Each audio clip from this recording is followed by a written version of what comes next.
Welcome to African Voices on Sheffield Live. My name is Dr. Sibanda, here today to talk about what's happening in South Africa or in Africa, the attacks on immigrants in South Africa in different cities. To look at this, I'm joined by Enoch, who has a lot of interest in this subject. Welcome to the program, Enoch. Oh, thanks for having me. Thank you. Now, as we were talking earlier on, you thought that, of course, this is an important subject, but also thought that, and I see media reports that the government or the president of South Africa, President Cyril Ramaphosa, should or seemingly could do something to improve the relations between the people in South Africa.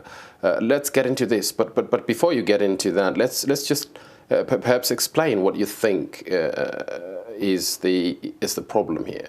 Why do we have people attacking each other, and who's attacking who? I think looking back, the whole history of South Africa, we're looking at South Africa being a refuge for many people, many nationalities, being South Africans, neighboring countries, people from West Africa, East Africa. South Africa has been a hub for lots of African nationalities. But all these internal rifts, I think it's all been internalized politics that has, sparked off these issues recently. And it's not, just because South Africans are hostile people. They're not hostile people, The internal politics are being played by politicians for their own best interests or to get where they want to be has been one of those drivers that basically has influenced these xenophobia across the whole of South Africa. And we've seen, it must have been during Ramaphosa's campaigns, where he himself was pushing the agenda of foreigners to leave South Africa. We know going back, the history of apartheid in South Africa, the African continent had South Africa as a brother. They supported them. So some of these nationalities in South Africa, the non-South Africans, are actually people that have a history of good relationships with South Africa itself. So if someone decides to move from one particular area of Africa to go and live in South Africa, surely, if they're there to do their own businesses, seek employment, although, employment was a big issue during the campaigns, local people citing that all foreigners are taking our jobs away, hence all this trouble flaring up and, people killing each other, which is absolutely absurd and disappointing, to be honest. Yeah, look, you said earlier on that you think that South Africa is a hub or a refuge for Africans. Why is that the case? Why should it be a hub? Because, we all know around, some African countries, some are performing poorly, some are performing okay. So immigration, as we all know, it could be neighboring countries, village to villages. But in this particular case of South Africa has a big economy. South Africa's had a wide range of opportunities that even the locals probably wouldn't have been able to tap into them, but some foreigners have come and exploited those opportunities. And they've ended up getting big jobs in South Africa where the locals haven't even got those jobs. Let's get a little bit controversial, Enoch, shall we? Let's assume that these foreigners that were flocking into South Africa were not necessarily Africans. Would any anger towards them not be at all. Equally justifiable? No, not at all. It would not be. We know there's Chinese in South Africa. Okay. Yeah. We know the Western immigrants from European countries, from South America, who moved to South Africa. Yeah. The question is, have they been treated the same way that these Africans been treated? Yeah. The answer is no. Because you've got to look at a wider picture of interrelation politics between South Africa and the international community. Okay, we know there's some elements within the government that might have an upper hand of making these big decisions. Yes. You know, we know there's big international players, you know, who might have big international interests within a particular, you know, country. They might have a direct line straight to the president without having got through, you know, channels of contact with the president. So there might be someone from China, you know, South America somewhere, wants to speak directly to the president of South Africa, and allow him to do so. He might have a business proposal to bring. He'll have a free pass. They come in, conduct business as much as they want, but get an African man from Zimbabwe, from Namibia, or from Kenya, you know, who might have similar interests. Are they going to be treated the same way? The answer is no. I don't know. I mean, you tell me. I mean, no, the answer is not good. Let me be devil's advocate here. Yeah, yes. I'm a Zimbabwean, and I know that there are many Zimbabweans who are now key players in various parts of the South African economy. Zimbabweans operating small businesses, Zimbabweans running, for example, I have a Zimbabwean friend who's the chief engineer for the whole of the city of Johannesburg, sort of running a budget of over $3 billion. And I think that that's an indication that this will be allowed. The vice chancellor of the University of Pretoria is a Zimbabwean. I have a lot of Zimbabwean friends who are lecturers in different universities. So I'm thinking, is it really a policy that the government is pursuing at that level, or is it that, you know, given the fact that the world now has borders anywhere, we will have, and we are going through a difficult patch in the world, aren't we? You know, started all with President Trump and the Mexicans and all that, and everybody was sort of talking about keeping them out. And people flooding our country, people from elsewhere flooding our country. And then you pretty much had the same thing here. You know, Brexit was all about, you know, immigrants. We should kick them out, or we should get out of the EU so they stop coming. So it is, I think, a combination of us going through a difficult patch in the world, but also a question of whether or not, in a world, whether or not the boundaries in Africa should in fact be there or elsewhere, really. And if they are not there, how do we survive? How do we make sure that the local people don't feel that they are being certainly and I hope that's what they're saying. I mean, I would prefer a world without boundaries.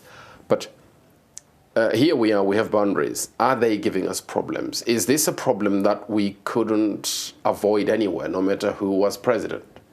Are you talking boundaries in terms of borders? Yes, in terms of borders. Should we? I mean, I don't like borders. I don't think necessary.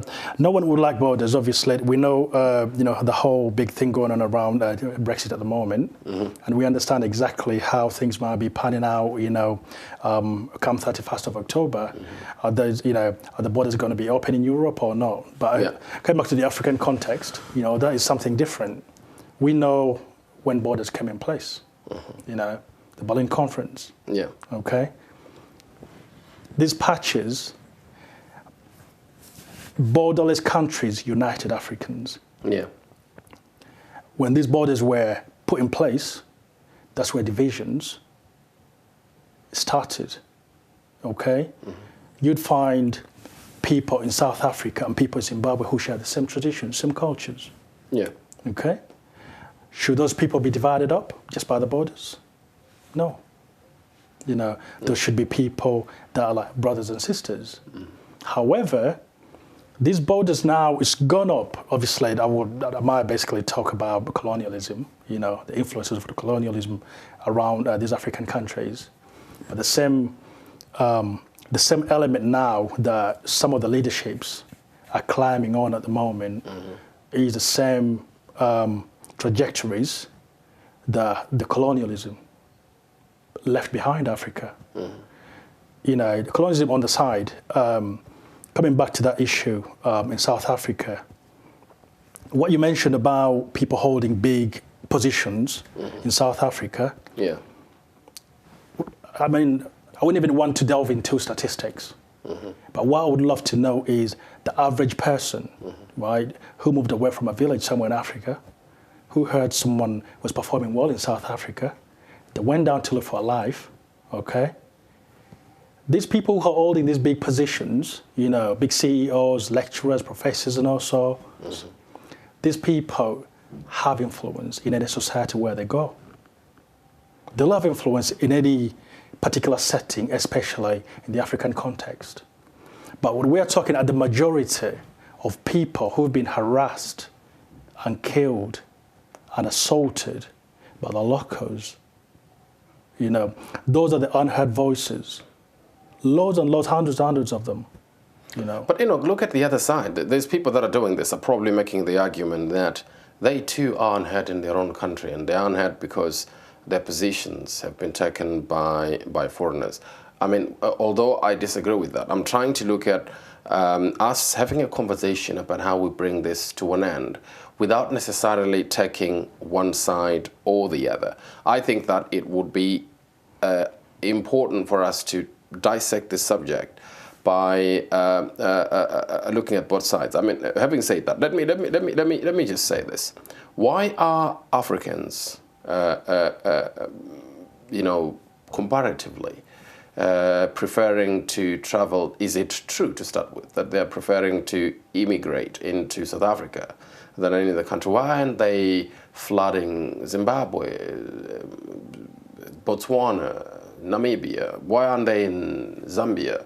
Why aren't they in the DRC? A lot of resources out there. What's happening? Are we suffering from political systems in Africa that are unable to provide promise and opportunity for their own people where they are? Should we not be looking at political systems that allow people to be successful, to progress, communities to progress forward, whether they're in Malawi, whether they're in Zimbabwe, in Mozambique, or in Zambia? Would these people be traveling what I think are odious journeys to South Africa for what they think are opportunities, but for the most part, which aren't really certain? You know, it's a gamble. It's just like somebody traveling out of Libya into Europe. They're just gambling. Yeah, I think that we could look at the landscape, a political landscape across the African continent. Yeah. We could look at some countries are playing progressive politics. Some countries are still stagnant. Yeah. Some countries are still evolving. Right. Still at the evolution stage. They are. You know, some others are basically copycats.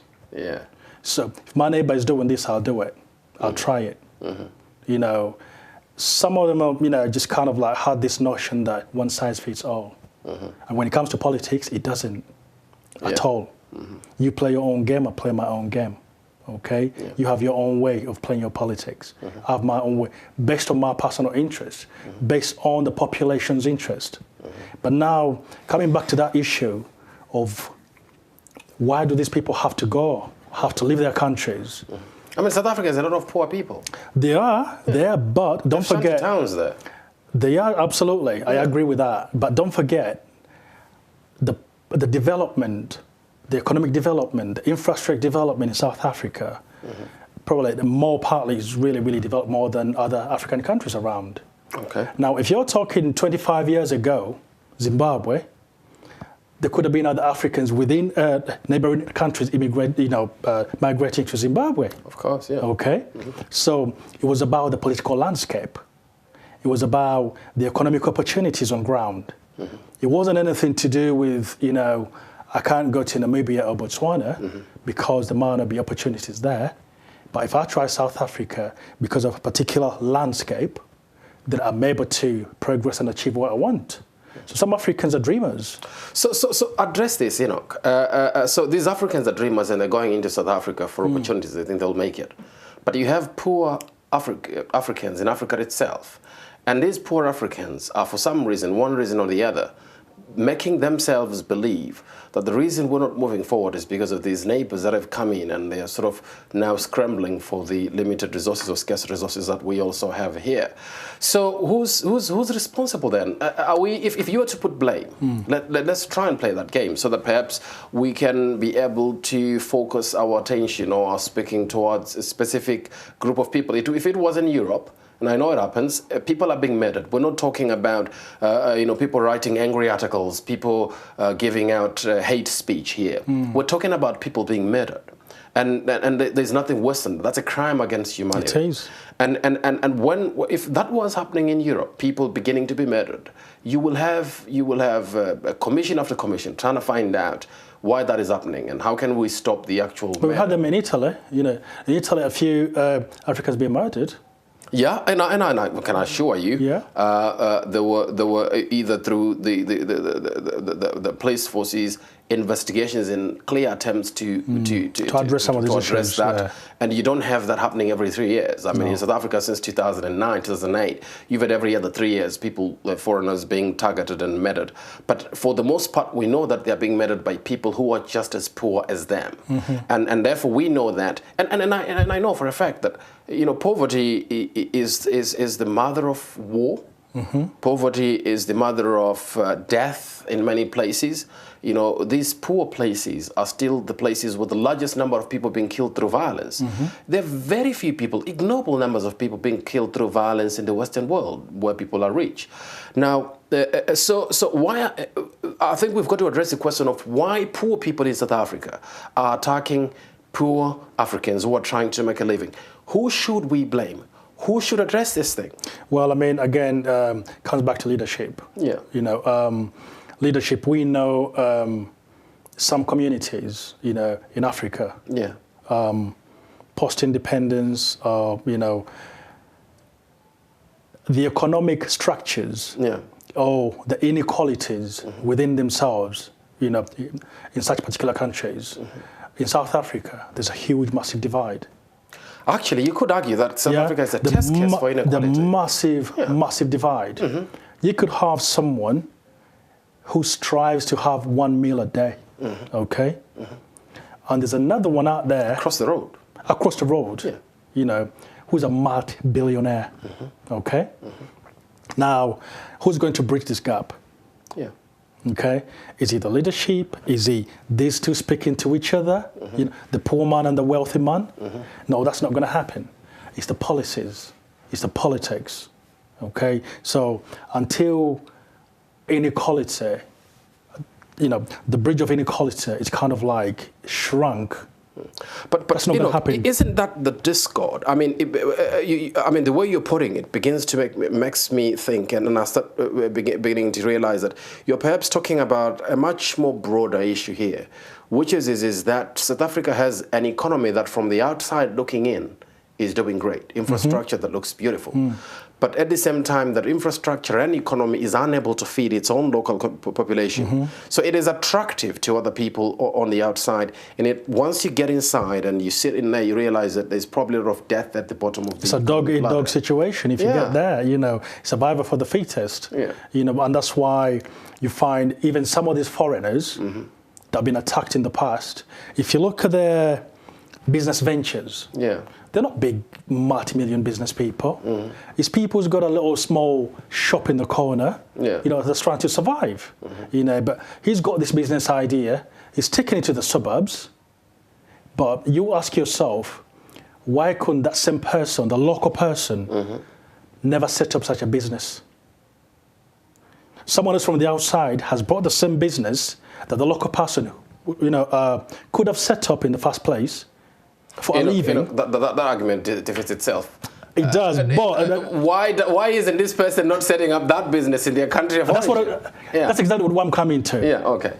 The government has not given them opportunities. It's just back in their own country. Yeah, it's just basically saying the opportunities are here. Yeah. If you can't see them, tough. Okay. Okay? If you can't come to look for these opportunities, that's your problem. Now, an outsider comes in, picks up these opportunities, dives into it straight away. And what does he do?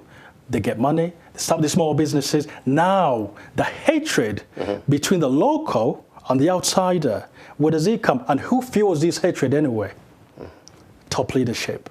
Yeah. Yeah? Leadership, they're basically saying, these people have come in the country and they're taking your jobs. There were no jobs to begin with. It's hoodwinking politics. Yeah. Okay. There's no jobs anywhere. No, there's no good jobs anywhere. Yeah. So if someone has come with a business idea from outside and set it up, the local person has seen this and said, oh, they've taken our jobs. Where? There weren't any jobs to begin with. I mean, there must be something pulling them in.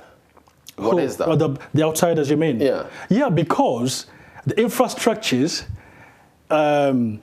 Okay, the infrastructure. Yeah, the infrastructure that's basically saying we're big. So there's a disconnect, you know. When an economy has infrastructure, you'd assume that it is there for making very progressive, very and there are jobs. I mean, absolutely. The biggest way. This is what Europe and America did after the Second World War. What did they do immediately after the war? They built infrastructure. They built every bridge, every school, everything, and that produced those jobs, and then produced a steady, growing economy, even steady jobs going forward. Once you build a building, somebody's got to work as a caretaker in the building. So I think that perhaps there are big structural economic problems in the South African economy that sustain an elitist economy at the top that really doesn't trickle down to the bottom. So where is the money that the South African infrastructure is making? Where's that money going? Well, the money stays. And should we be looking at those people and saying, well, there's somewhere where this money is going, and that's causing instability in the country. And should the politicians be looking at that? But maybe that's a subject for another day. But that's the thoughts you're exciting me. I'm still very interested, Enoch, in talking about. I mean, while we can blame, and I think it's important, and I've seen important politicians, the leader of the opposition in Zimbabwe, just as I was coming in, sent out a press statement talking about how important it is for Africans to look out for each other, and also talking about how important it is for the government in South Africa to do whatever best it can to curtail this problem. And I see statements coming out of opposition leaders in Malawi, in Rwanda, and so forth, saying pretty much the same thing. The government should protect its citizens and its guests alike. The question here is, I think that the problem perhaps is not entirely a problem within South Africa. It is a problem that is in the region. It is a problem that is in Southern Africa, or even in Africa. I mean, people in South Africa come from as far as Nigeria. Nigeria is one of the biggest economies in Africa, if not the largest in terms of gross domestic product.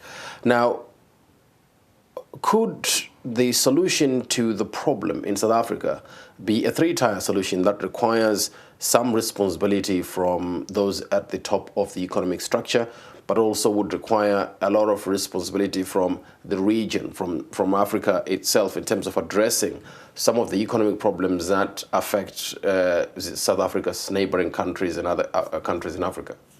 Absolutely. You know, African problems, African solutions. Yeah. You know, so any particular country could come up with any policies that are geared to lift these people out of poverty. Yeah. Economically, some countries might be performing okay in various sectors. Some others might not. So in the South African context, something's got to trickle down, all the way down, you know, to the person in the village. But instead of the financial, you know, incentives being contained just right in the middle or right in the top, which is really sometimes, I think, is seen as a big African issue, you know, so far. The inequality is created from top. It doesn't go right down. It's just between the middle and the top. So this person from the bottom is absolutely forgotten about. So it's got to be a regional solution, really, you know, because if Zambia, I mean, we've seen how Zambia has had some of its own issues, okay, and the very problem being external, not internal, okay. So we're looking at internal solutions for internal problems, be it economically, politically, and socially. I mean, let me try and get you clear there. So you're saying that the South Africans must resolve the problem of an economy that's not fitting the bottom. But how does that relate to Africans trickling into South Africa? And also, tell me, where is the bottom? Where is the bottom? Where is the top line? Where is the ceiling here? How much immigration could any country sustain? If immigration was a single direction, rather than multi-directional as happens in Europe, where people just don't have to stay in one country, they can move across many countries. Is that sustainable? If it's not sustainable, what could be done to make sure that every other economy is attractive in Africa? And what are the problems? Why aren't people emigrating to Harare? I mean, Harare was, the hub of international transportation. The airport was very busy in the 80s, got busier as it got into the mid-80s, and then now it's totally dead. Should resolving up the South African problem include the South African leadership, the South African politicians beginning to realize that they need progressive partners in all the other countries? They can't. I think it would be folly for them to think that it's okay for them to look beautiful. It's not okay now, is it? Because then they have these problems at the bottom. And how do they feel? I mean, this is soiling their image. Everybody thinks, what's going on? Why is Cyril Ramaphosa not doing anything? They could solve this by helping their neighbors develop better economies. And we know how you build a better economy. We know how Europe has done it. Yeah, but you need to find out. Obviously, there is a big SADC in particular. You know, it has been set up to address some of those problems. Yeah. But the question is, are the members functional or dysfunctional? Are they proactive in some of the agendas, that might be of particular interest to their countries or not? So you've got to look at those questions first. And the other one is also understand that you cannot a heavyweight can't play an amateur. Yeah. Okay. Find an amateur boxer, trying to have a fight with a big heavyweight. Yeah. That's a disproportionate boxing match. so you're looking at some of the countries around the region or the neighboring countries are not so performing well. Why are they not performing well? They're not performing well because of their leadership, because of their politics. So South Africa, as part of its solution to the problem of this kind of problem, to xenophobia, South Africa should be looking at working with all these other countries to clean up their leadership, or to make sure... Not so much of cleaning up their leadership, because, I mean, who's South Africa to dictate, what another country should run their politics like, No, but they should work as partners. They should act as partners. Other countries are dictating, as we speak today, other countries are dictating South African politics. The national debate and the image of South Africa today across the globe as Africans kill Africans is embarrassing more to the South African than any other government. In fact, you'll have other governments hiding behind and not saying that actually part of the problem here, I mean, you have what? People make guesses every day that you have about 4 million Zimbabweans living in South Africa. Okay, Zimbabwe only has about 13 million people, and nearly a third of its population lives in yet another country. And you're saying, and South Africans are accusing in some instances foreigners of bringing crime and other things, other ills, as you always do. I mean, the foreigner, the person who's coming, the other person is the problem. I'm never the problem. Yeah. And they're being scapegoated for this reason. Shouldn't South Africans really, if South Africa contains 1/3 of the Zimbabwean population, or anything close to that, or even a fifth, or even an eighth, or anything close to 1 million, shouldn't South Africa be saying, look, stability in Zimbabwe is an important national security matter? I don't know what you'd call national security if the matter of human beings on your streets isn't an important national security matter. And should South Africans therefore be saying we must take proactive action to make sure that Zimbabwe can run itself efficiently and effectively. Just as this is what the EU is about. The EU is about making sure that your neighbors run themselves efficiently. But the question is, do the Zimbabwean politicians want to sit down and have those discussions?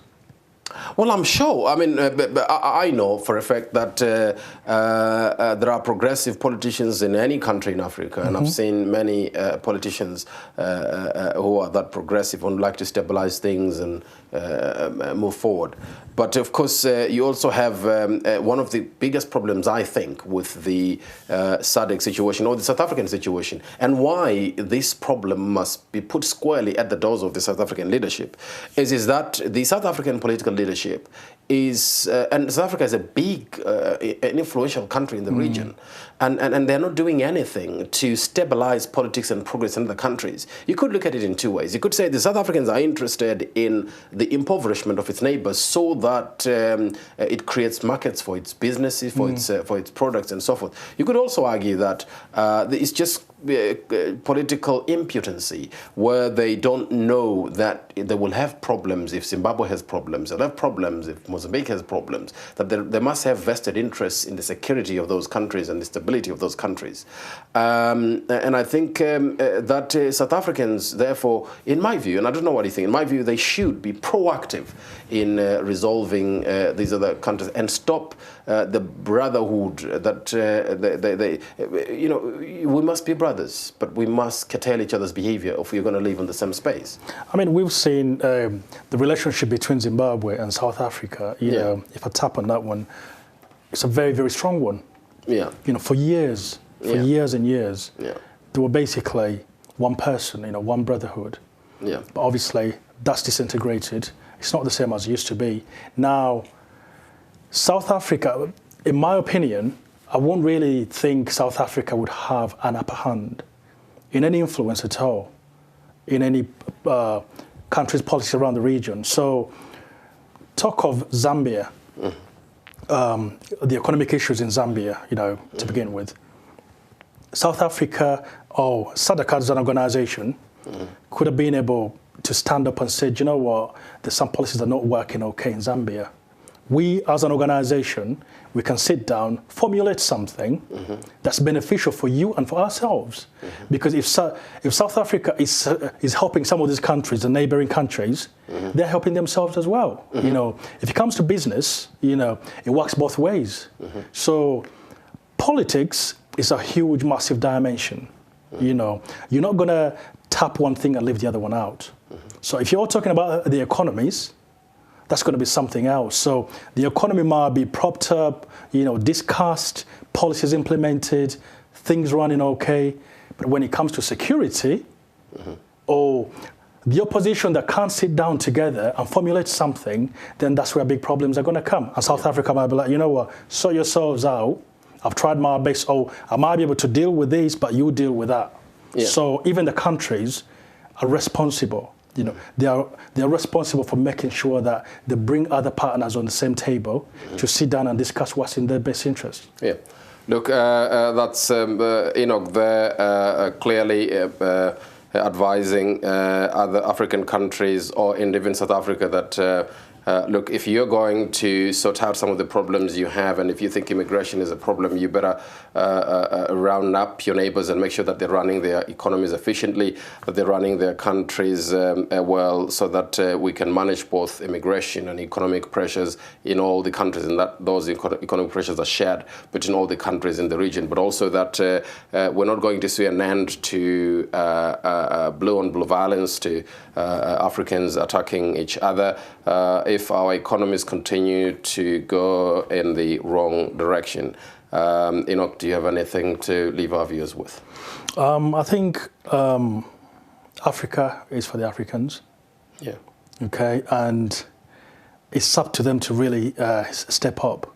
Yeah. You know, colonialism has been a long way gone. Yeah, can't blame it anymore. But the mentalities are still colonialized. Yeah. So the colonial mentalities have to be washed out. Yeah. They've got to have a new vision. Yeah. You know, a new vision that's so progressive, bringing Africa together, as a continent together. Borderless Africa will be a dream, and I hope it happens. Thank you. Well, it's from me, Dr. Nkululeko Sibanda, and Enoch, who's also sometimes a co-ranker here. Thank you for watching. We'll see you next week. This was a discussion on xenophobia in Africa. See you next week. Thank you. Thank you. Thank you.